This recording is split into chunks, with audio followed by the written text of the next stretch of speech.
पैरों की 2 उंगली कट चुकी है इनके यहाँ जो भी मरीज है, तो उसका ध्यान कैसे रखना है? अब देखो, यदि किसी पेशेंट के पैरों की 2 उंगली कटी हैं तो इसका मतलब पैर का या तो कोई ऐसा सीरियस इन्फेक्शन हुआ है जिसमें वो उंगलियां काटनी पड़ी।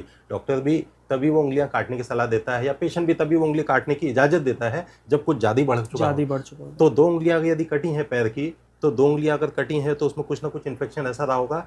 और यदि वहाँ पे न्यूरोपैथी या वो रहा पेशेंट को पेरिफेरल आर्टरी डिजीज, तो यदि ब्लड फ्लो कंप्रोमाइज हुआ पेशेंट का या शुगर बढ़ा हुआ, तो बाकी दोनों तीनों उंगलियां जो बची हुई हैं उसमें भी ये चीज़ आ सकती है। तो शुगर कंट्रोल का प्रॉपर ध्यान रखें।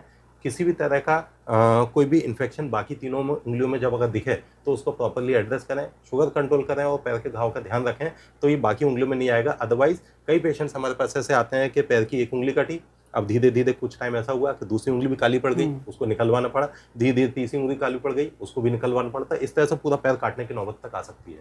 तो बाकी उंगलियों का ध्यान रखना ही इसमें क्रक्स ऑफ द ट्रीटमेंट है।